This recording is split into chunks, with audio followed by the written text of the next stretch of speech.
तो जब आप कस्टमर के ऑर्डर्स पे जब आप क्लिक करेंगे तो कस्टमर के ऑर्डर पे क्लिक करने के बाद जो ऑर्डर नंबर होता है उसको आप उधर डालेंगे तो आपको कस्टमर की पूरी डिटेल्स आपको जो है वो नज़र आ जाएगी।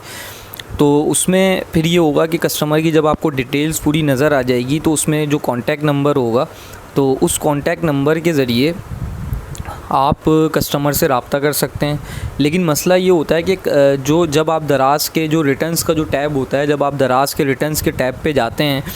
तो वहाँ पे मसला ये होता है कि वहाँ पे जो पहला जो स्टेटस होता है जो ये होता है कि कस्टमर रिटर्न्स इनिशिएटेड, यानी कि कस्टमर ने अब रिटर्न्स इनिशिएट कर दिया है। अभी कुरियर वाला उसको लेके पिक नहीं किया, कुरियर वाले ने उसको पिक नहीं किया, लेकिन कस्टमर ने रिटर्न्स इनिशिएट कर दिया है। लेकिन मसला ये होता है कि इस स्टेटस को अपडेट होने में 24 घंटे लगते हैं और 24 घंटे के अंदर अंदर जो है वो पिकअप वाला आता है और जो है उसको आपका जो भी ऑर्डर्स रिटर्न्स होते हैं कस्टमर के बिहाफ, कस्टमर जो ऑर्डर रिटर्न्स करता है उनको जो है कुरियर वाला पिक कर लेता है और आपका जो स्टेटस होता है वो डायरेक्ट जो है वो अपडेट हो जाता है पिकअप बाय कुरियर, यानी कि कस्टमर इनिशिएट रिटर्न्स वाला स्टेटस आपको नज़र ही नहीं आता और वो जो स्टेटस है वो पिकअप बाय कुरियर पे जो है वो अपडेट हो जाता है। अब यहाँ पे मसला ये आता है कि जब वो पिकअप बाय कुरियर हो जाए, यानी कि दराज़ का जो राइडर है वो कस्टमर से ऑर्डर उसको पिक करके चला जाए तो उसके बाद आप कुछ भी नहीं कर सकते, यानी कि उसके बाद आप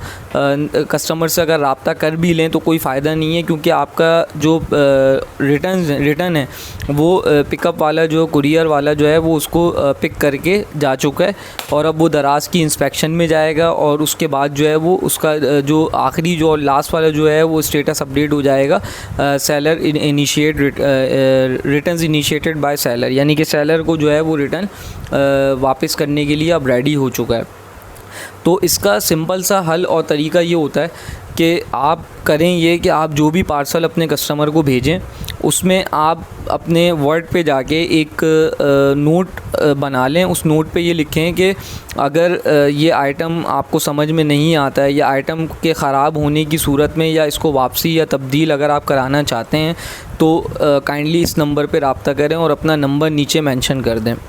उससे होगा ये कि जब आपका पार्सल आपके कस्टमर तक पहुंचेगा तो वो पार्सल ओपन करने के बाद आपका वो नोट देखेगा और अगर उसको कोई मसला होगा पार्सल में तो वो आपसे उसी नंबर पे रब्ता करेगा और आप वो जब कस्टमर आपसे जब रब्ता करेगा तो आप उसका ये मसला हल कर सकते हैं। आप या तो उससे बात कर लें कि अगर उसका कोई पीस अगर आपने जो भी भेजा है वो डिफ़ेक्ट है तो आप उससे बात कर लें कि भाई मैं आपको जो है ये जो भी पीस जो है ये मैं आपको एक्सचेंज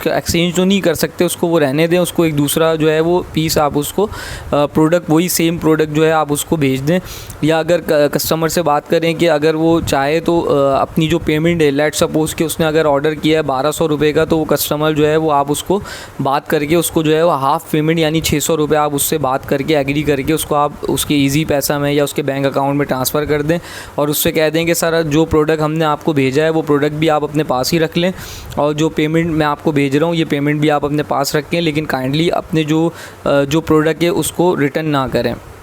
तो उससे फ़ायदा ये होगा कि आपके जो रिटर्न्स हैं वो कम हो जाएंगे और रिटर्न कम होने की वजह से जो है वो आपका जो प्रोडक्ट है वो लॉक नहीं होगा और आपका प्रोडक्ट जो है वो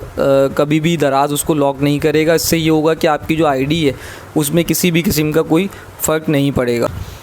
अगर आपका जो कस्टमर है वो इस बात पे एग्री नहीं कर रहा है कि भाई मुझे जो है वो हाफ़ पेमेंट नहीं चाहिए, मुझे फुल पेमेंट चाहिए, पहले तो आप कस्टमर को समझाएं कि देखिए सर मैंने जो आपको प्रोडक्ट भेजा है वो मेरा पूरे तरीके से लॉस है क्योंकि मैं उसको रिटर्न नहीं मंगवा रहा, क्योंकि अगर आप उसको रिटर्न करेंगे तो उससे होगा ये कि आपको जो है वो शिपिंग के चार्जेस बियर करना पड़ेंगे जो कि 300-400 रुपये 350 रुपये जो है यूजुअली होते हैं।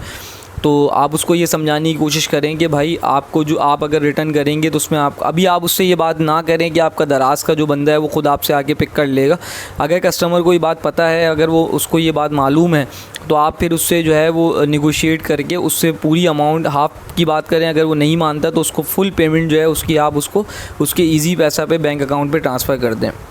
इसके अलावा आपके पास कोई भी तरीका नहीं है दराज के जो है रिटर्न्स हैं उनको मैनेज करने का, उसको ख़त्म करने का। तो उम्मीद करता हूँ कि ये वीडियो आपको पसंद आई होगी, और इस तरह की मज़ीद वीडियो से बाखबर रहने के लिए मेरे चैनल को सब्सक्राइब करें। और अगर आपके जहन में कोई किसी भी तरह का कोई सवाल है दराज के हवाले से, तो आप मुझसे नीचे कमेंट बॉक्स में जो है वो आप मुझसे पूछ सकते हैं, या आप मुझे मैसेज कर सकते हैं। मैं इंशाल्लाह अगर फ्री होऊंगा तो आपके जितने भी सवालात होंगे उनका जवाब मैं दूँगा। तो उम्मीद करता हूँ कि ये वीडियो आपको पसंद आई होगी। अल्लाह हाफ़िज़।